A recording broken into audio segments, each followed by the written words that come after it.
Breaking news today. Putin appoints a retired Russian colonel to lead the mercenaries. Russian President Vladimir Putin personally appointed Colonel Andrei Zakharov, an executive at Wagner Group and a former member of the Russian military, to lead the private mercenary firm that led the insurgency against Putin. Zakharov served in Chechnya, Afghanistan, and Syria, where he was instrumental in helping the Assad regime crush the rebels. As a result of the Assad regime's use of chemical weapons against rebels, Zakharov was blacklisted by the EU and UK. Putin reportedly appointed Zakharov as the new leader of the Wagner Group on June 29 during a meeting with 35 commanders, including rebel leader Yevgeny Prigozhin, according to the Russian Daily Kommersant and other outlets. Putin told the assembled group, "Continue the fight under this commander," referring to Zakharov, who has white hair, as "sedoi," meaning gray hair.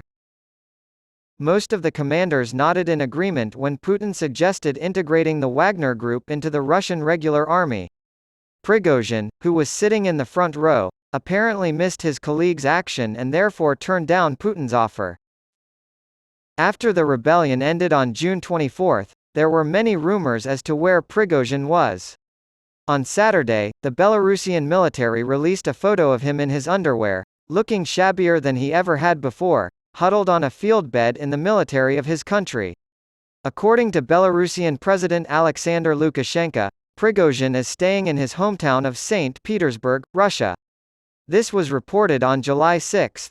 Since then, Prigozhin and possibly other Wagner Group mercenaries have crossed into Belarusian territory and are taking part in Belarusian military drills. After Prigozhin's rebellion last month, the Russian government reportedly banned the trolls' activities, but they have persisted in their online propaganda despite the ban, as reported by the Financial Times.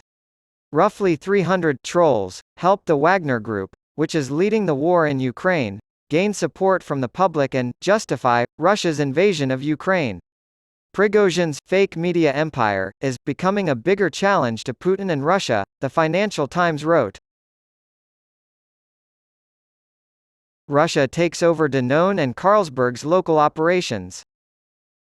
Under a decree signed by President Vladimir Putin, the Russian government has acquired the Russian subsidiary of French yogurt manufacturer Danone and Carlsberg's stake in a local brewer.